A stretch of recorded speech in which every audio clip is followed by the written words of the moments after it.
Alors Antoine Molini, je te souhaite le bienvenue dans mon nouveau studio d'ailleurs. Merci beaucoup, très très sympa. Merci, comment tu vas? Ça va très bien. C'est vraiment un immense honneur de te recevoir, surtout qu'on est le premier mois de l'année 2022 et on attaque fort.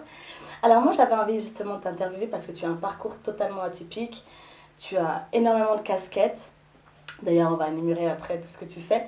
Ben voilà, pour la petite histoire, pour ceux qui ne te connaissent pas encore peut-être, du coup, tu es né au Brésil. Exactement. Tu as été adopté par une famille suisse, la famille d'autres qui est Molini, famille politicienne. Oui. Et moi, j'avais envie de savoir justement parce qu'au jour d'aujourd'hui, enfin, jusqu'à aujourd'hui, tu as été footballeur, tu as fait du rugby, tu as été champion du monde de salsa cubaine, je précise. Exactement.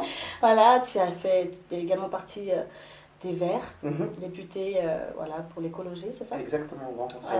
Oui. Et bien évidemment, tu es humoriste, comédien, maître de cérémonie. Franchement, mais tu as eu combien de vies entre-temps, quoi? Oui, j'avoue, c'est vrai, c'est vrai. Alors, ma première question, j'ai envie de te demander justement, est-ce que peut-être le fait d'avoir adopté, avoir été adopté et le fait justement, je sais que tu es quelqu'un qui n'aime pas justement cette sensation-là, voilà, est-ce que c'est ça qui justement t'a donné cette niaque, par exemple, de faire autant de choses, de voir bouleverser les Alors, choses? La question elle est très intéressante parce que tout d'un coup je me suis dit peut-être c'est une des raisons pourquoi j'ai eu envie de partir dans plein de directions. Ouais. Parce que peut-être qu'en fait ma propre identité, Mhm. vu qu'elle m'a été enlevée quand j'étais enfant, peut-être que justement j'ai besoin de plus que deux ou trois personnes, de trouver mon identité, de trouver qui je suis et d'essayer. Il y a des gens, par exemple, voilà, ils sont médecins toute leur vie, il y a des gens qui sont avocats toute leur vie, etc. Et en fait, moi j'ai vraiment ce truc où peut-être vu que j'ai pas eu des attaches tout petit, j'ai pas peur de m'attacher à des gens ou me détacher de personnes. Ouais. Donc, et ça fonctionne tant dans le travail que l'amitié, que l'amour, où j'ai pas peur du tout d'être à fond ou de dire stop. Et du coup, c'est vrai que oui, comme je peux dire Oui, bien sûr, comme tu l'as dit tout à l'heure, à cœur ouvert. j'ai fait de la politique, j'ai fait du théâtre, j'ai fait du sport. Maintenant, je suis plus dans la comédie, etc. Et, mais toutes ces parties font qui je suis. Vraiment. À 33 ans aujourd'hui, si j'avais pas fait tout ça, je ne serais pas la personne que je suis aujourd'hui. Et je pense que je vais encore faire beaucoup de choses et qu'à 60 ans, je serai encore plus la même personne. D'accord, voilà. Ok. Moi j'ai envie de te demander justement, est-ce que tu arrives à vivre justement de toutes tes activités? Parce qu'on sait que dans l'entrepreneuriat, en habitant en Suisse, etc., est-ce que toi tu arrives à vivre justement de toutes tes fonctions? Alors j'ai beaucoup de chance là-dessus, c'est que j'ai fait le Conservatoire national. Oui. Et quand j'ai terminé, on m'a tout de suite engagé directement comme comédien, danseur et chorégraphe d'une production qui s'appelle La Revue de Genève, Oui. qui est quelque chose de très connu ici en Suisse romande. Et ça m'a tout de suite ouvert des portes incroyables. Et en fait, depuis que j'ai terminé mes études, je fais que travailler non-stop. Et c'est plutôt, j'ai plutôt trop de travail que pas assez. C'est-à-dire que justement le fait d'être producteur, comédien, de m'intéresser à des personnes, de moi-même jouer, écrire, etc., ça fait que je suis tout le temps d'ailleurs je suis hyper actif. Exactement, je dois le dire. Là ça veut dire que tu es calme. Là je me concentre pour pas trop bouger, vraiment. D'accord, ok. Mais ce qui est drôle justement, c'est qu'à l'école, tu étais plutôt perturbateur. On peut le dire également, tu t'es fait virer de plusieurs écoles. Oui. Alors, oui, j'ai enquêté. Les informations sont bonnes. Ah oui, on a travaillé. Alors justement, c'est justement drôle de voir que ce parcours, ça prouve que, bien sûr, il faut aller à l'école, mais ça prouve qu'également, avec ou sans, on arrive à devenir quelqu'un. J'ai envie de rentrer dans ce cliché de il faut pas étudier, on peut réussir, ou alors il faut étudier pour réussir. Mais en fait, moi, c'était spécial parce que justement, quand j'allais à l'école, vu que je suis ce qu'on appelle TDAH, c'est-à-dire hyperactif à haut potentiel, donc je comprends un peu trop vite certaines choses. Et tu t'ennuyais. Et voilà. Ouais. Et donc du coup, par exemple, je sais pas, si je parle de l'école primaire, on a un programme pour la journée. Après 2 heures, j'avais terminé le programme, il restait 6 heures devant moi et j'avais rien à faire. Trop long. Donc du coup, oui, j'avoue, j'embêtais mes camarades, j'embêtais la prof. Et c'est déjà là où j'ai commencé à créer mon univers, mes personnages, etc. Ouais. Et ça a duré au cycle, ça a duré au collège, etc. Sauf que justement, ce cadre de l'école fait qu'on ne peut pas. C'est soit on vient en cours et il faut réussir, ou alors on est envoyé. Donc du coup, j'ai pas arrêté de me faire envoyer, alors que j'avais les notes. Oui. Mais j'étais juste pas présente. C'est juste ça. Ouais, je vois, d'accord. Et puis, au niveau de la politique, justement, est-ce que ça a été dû au fait que tu étais, par rapport à ta famille, justement, que tu es entré dedans? Oui, alors ça, très clairement. Il y a beaucoup de choses qui viennent de ma famille, et puis j'en suis totalement fier. Et ça, c'est à quelle partie, enfin, à partir de quel âge, à quel âge? Parce que, faut le dire quand même, tu restes jeune Oui, et oui. tu as fait énormément de choses. Donc, pour situer, c'était à quel moment de ta vie? Après les études? Alors, je me suis engagé pendant les études. D'abord, je me suis engagé tout de suite dans le parti des Verts, Les Verts, ouais. écologistes, à 18 ans. En fait, j'ai tout de suite été, comme on dit, sur les stands, faire des manifestations. Enfin, j'ai même des souvenirs de quand j'avais... Vu que mes parents étaient déjà investis politiquement, ma mère a fait partie des gens qui ont créé le parti écologiste à Genève. D'accord. Et en fait, depuis tout petit, j'allais dans des manifestations. J'ai des souvenirs de manifester à 5 ans, 7 ans. T'étais là. Voilà, j'étais là et tout. Et ça m'a déjà marqué et tout. Ouais. Et en fait, c'est de l'admiration pour ce que faisaient mes parents. Et j'ai eu envie de comprendre. Et en fait, en comprenant, j'ai adoré ça. J'ai adoré ça. Et alors après, il y a toujours en politique, il y a des gens qui font de la politique et des gens qui s'investissent. Et en fait, j'ai eu envie de... comme on a parlé tout à l'heure, je te demandais pourquoi tu as créé cette émission. Oui. Puis tu me disais justement que c'était sympa de s'ouvrir à plein de gens. Exactement. Et en politique, ici en tout cas en Suisse romande à Genève, il n'y a pas beaucoup de diversité. Ok. Il y a, je veux dire, des gens qui représentent les gens métissés, qui représentent les latinos, qui représentent, etc. Moi, quand j'ai été élu, je faisais partie des plus jeunes du Parlement. Et puis il faut quand même le dire, le Parlement était de majorité masculine. Et en plus, faut le dire quand même, très très blanc. D'accord. Donc, je suis fier d'avoir représenté une certaine partie de la population et d'avoir été toujours atypique, mais d'amener ma touche dans le Parlement. D'accord, ok. Et puis, tu t'es également lancé justement dans tout ce qui est comédie, humour. D'ailleurs, tu as gagné un concours, tu étais le premier à l'avoir gagné ce concours. Quelle émotion tu as eu justement? C'était un concours pour une bourse. Oui. Alors, à ce moment-là, est-ce que tu peux nous rappeler un peu l'émotion que tu as eue? Parce que c'est quand même dingue. Alors, j'avoue, après, j'ai eu beaucoup de chance, mais je travaille pour avoir cette chance. Okay. C'est-à-dire que, pour moi, je trouve que la réussite, en fait, dans l'humour ou quoi que ce soit, le sport, la culture, etc., c'est beaucoup de talent, mais énormément de travail. D'acharnement. Moi, par exemple, je suis loin d'être le plus talentueux de mes collègues humoristes, femmes ou hommes. Oui. Vraiment, il y en a plein qui sont beaucoup plus drôles, beaucoup plus, etc. Mais je travaille tellement pour. Et justement, il y a un jour, j'ai décidé de me lancer en carrière solo, comme on dit. Et voilà, j'ai envoyé les dossiers, j'ai envoyé en fait le scénario de mon one-man show. Oui. Et tout de suite, j'ai tout de suite remporté le prix de la SSA, qui est la Société Suisse des auteurs. Et après ça, j'ai gagné d'autres prix. J'ai gagné le prix du festival Mort Sourire comme humoriste espoir de l'année. Et en fait, ces choses-là, c'est vrai que ça ouvre les portes. C'est clair. Des représentations, mais des médias aussi. En fait, j'avoue, pour moi, ça a été un tremplin extraordinaire. C'est-à-dire que du jour au lendemain, je suis passé à la télévision suisse, la radio, One FM, Les Monts Bleus. Et encore aujourd'hui, en fait, ça crée quelque chose sur le CV où si je les contacte, ils répondent. Donc c'est vraiment très agréable. Ok. Et j'ai vu également justement que tu aimes beaucoup aider les gens et tu fais un spectacle pour les malentendants en langage des signes. Comment tu as fait ça? Est-ce que tu as pris des cours pour le faire? Parce que c'est énorme, c'est pas tout le monde qui pense à ça. Non, alors c'est vrai. Et d'ailleurs, du coup, vu que tellement peu de monde pensait à ça, ça a été le premier spectacle suisse, Karma exactement, qui était accessible en langue des signes. Ça n'a jamais été fait. Incroyable. Et c'était un plaisir parce qu'en fait, vu que je fais ce qu'on appelle des doublages de voix pour la télévision suisse, en fait, je double la voix d'un présentateur sourd et muet. D'accord. Donc je lui donne ma voix en fait. Et j'ai voyé cette émission et je trouvais ça tellement touchant, tellement beau ce monde. Et en fait je suis là, non mais il faut que je fasse quelque chose avec. Et donc j'ai été me renseigner, j'ai vu que justement il existait des pièces de théâtre, mais pas des solos, pas des one-man shows. Donc du coup j'ai eu envie de faire ça et j'ai contacté plein d'associations, on a discuté. Et j'ai trouvé une traductrice en langue des signes qui était incroyable parce que Sur scène, vraiment donc One Man Show, je l'ai joué tout seul. Et vraiment, j'ai fait une version en langue des signes. D'accord. Et il y a des gens qui ont vu les deux versions. Et beaucoup de gens m'ont dit la version en langue des signes est beaucoup plus forte. Ouais. Parce qu'il y a vraiment deux univers. C'est-à-dire l'univers de la personne qui parle, s'exprime, et la personne qui traduit par les mimiques, par l'émotion, etc. Et ça crée en fait au final un duo. D'accord. Et c'était extraordinaire. Ok, super. Et du coup, ce show, il dure combien de temps? Il dure 1h30. 1h30, ouais.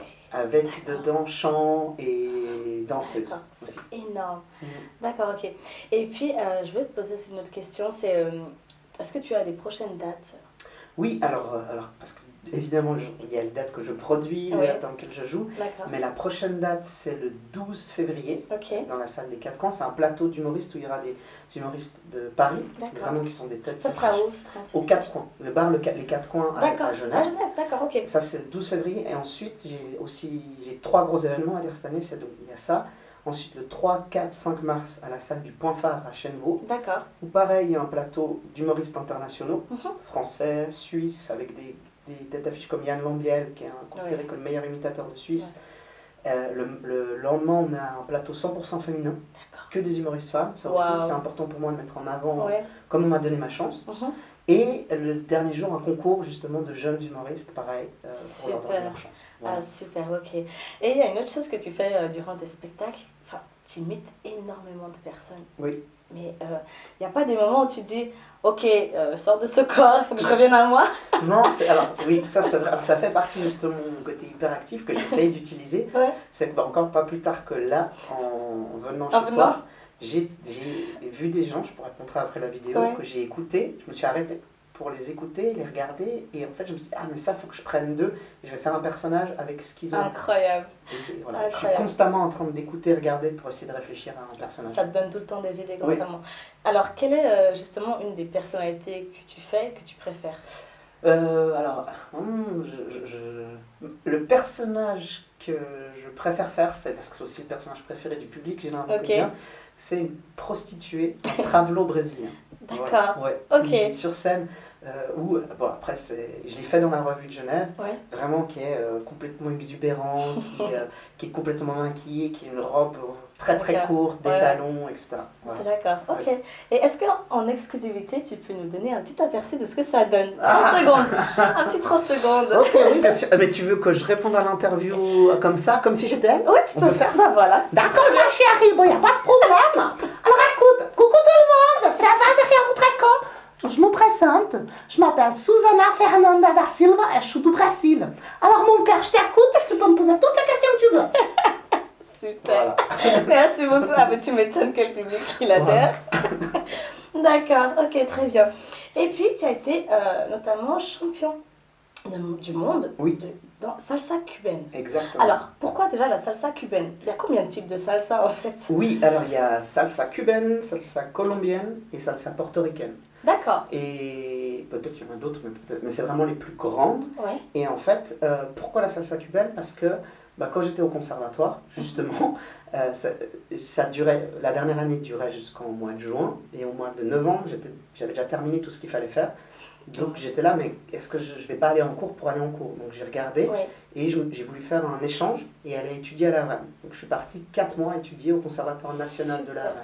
D'accord. Et là-bas, je suis tombé amoureux de Cuba, de la culture cubaine, des gens. Ça a été la première fois à part Genève où je me suis senti chez moi. C'était extraordinaire. Et là-bas, je suis tombé, j'ai découvert la salsa cubaine et j'y ai été à fond. D'accord, ok, super. J'ai envie de te demander justement, à l'heure actuelle, quel est ton meilleur spectacle que tu as fait? Jusqu'à maintenant, parce que c'est pas fini. Non, alors c'est pas fini. Et justement, là, j'écris une comédie musicale sur Cuba. D'accord. On va commencer à jouer dans 2 mois.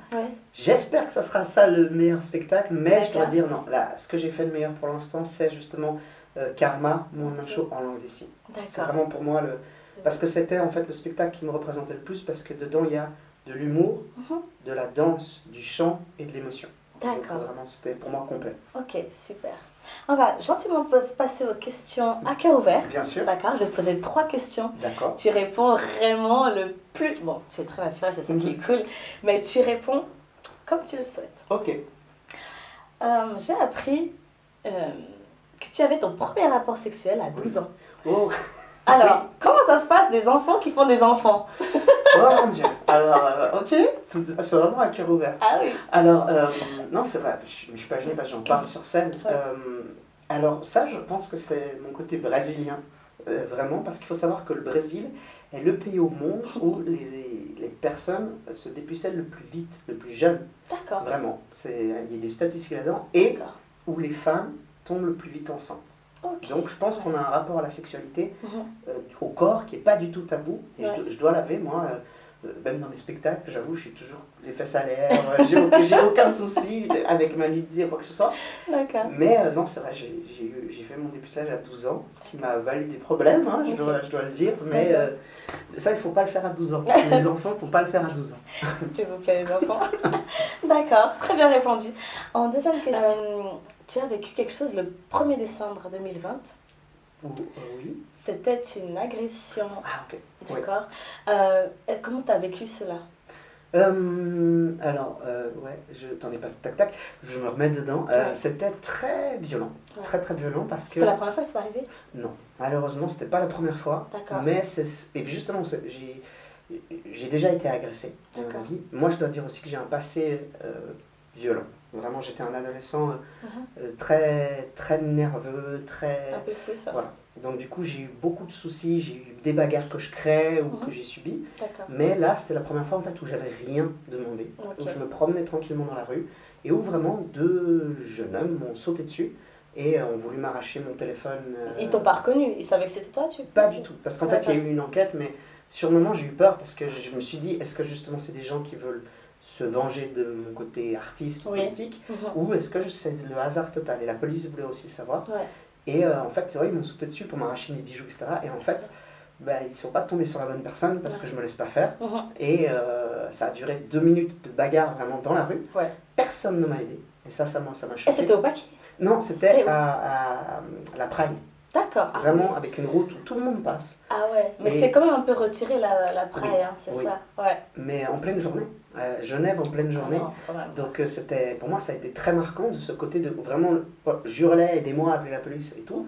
Personne n'a intervenu. Et ensuite, quand ils sont partis en courant, je leur ai couru après pendant 5 minutes. Ah. Et en appelant la police et tout. Oui, oui. Et ça, c'était incroyable parce que la police, alors il y a beaucoup de gens qui critiquent, mais moi, là, c'était incroyable. Je les ai appelés. 2 minutes après, il y avait 20 voitures de police qui encerclaient toute la... Tout le Voilà. secteur. Ils les ont attrapés et voilà, j'ai eu beaucoup de chance parce que tout a été réglé Mhm. et dans le respect. Ça D'accord. vraiment, parce que je sais qu'en cette période, on critique beaucoup la police, Ah ouais, ouais, ouais. mais Mhm. ils m'ont énormément respecté, ils D'accord. ont été là et je trouve très important. D'accord, ok, super. Et en troisième et dernière question, quel est un de tes plus grands rêves? Un de mes plus grands rêves, wow. Eh ben, c'est étonnant que je viens d'y penser, je vais te donner la réponse, mais même moi ça me surprend, c'est de fonder une famille. Je dis pourquoi ça me surprend parce Parce que tu voulais pas d'enfant. Exact, ouais, mais... Oui, mais moi je... Mais elle a vraiment étudié tout mon dossier là. Faut que je fasse gaffe en fait. C'est toi qui me suis, c'est ça, tu me suis dans la rue. J'enquête, Voilà. j'enquête beaucoup. Non, mais c'est vrai, jusqu'à il y a 2 mois, je voulais pas d'enfant. Je voulais pas d'enfant. Pas du tout, parce que j'aime pas les enfants, c'est ça le pire. Parce que j'ai des neveux et nièces, je les adore. Et c'est pire que ça, même quand je vais dans un endroit où il y a des enfants, on me met à la table des enfants. Je vais pas avec les adultes, je suis à la table des enfants parce que limite, je préfère les enfants parce que pour moi, les enfants, s'ils rigolent, c'est sincère. S'ils vous aiment, c'est sincère. C'est vrai. Les adultes, on est faux. Faux. Je le sais. Rempli Voilà. d'hypocrisie, c'est horrible. Exactement. Donc du coup, j'en voulais pas parce que j'avais peur en fait. Vu que j'étais adopté, j'avais peur de ne pas être un père à la hauteur. Ouais. Et en fait, depuis 2 mois, je me suis dit, mais en fait, Ça n'a rien à voir. tout le monde peut être un bon père. Ça viendra de moi et voilà. Donc voilà, je dirais vraiment mon plus grand rêve, ce serait de fonder une famille. D'accord, Voilà. ok. D'accord. Bah, j'espère que ton amie a compris le message. Et oui, elle le sait, comprendra. elle le sait. Ah, c'est Ouais. super. D'accord. As-tu un mot ou un dernier mot à dire justement aux téléspectateurs qui vont regarder cette émission? Bah écoutez, déjà, merci beaucoup de ton invitation. Avec Franchement, plaisir. c'était très très sympa. Avec plaisir. J'ai envie de dire bienvenue aux prochaines personnes qui seront interviewées. C'est vraiment cool, pas stressant du tout, c'est très sympa. Alors, si jamais vous pouvez venir me voir en spectacle ou alors me suivre, vous pouvez me retrouver sur ma page Instagram ou Facebook Antoine Molini. Oui, n'hésitez pas à les suivre justement sur ces différents réseaux sociaux. Il est super drôle, je pense que vous avez pu le constater durant l'interview. Et bien évidemment, n'oubliez pas de vous abonner aux différentes pages qui est autre que À Cœur Ouvert by Sierra Marie, YouTube, Facebook, Instagram, Snapchat, on est partout. Voilà. À très bientôt Antoine. Voilà. À très bientôt.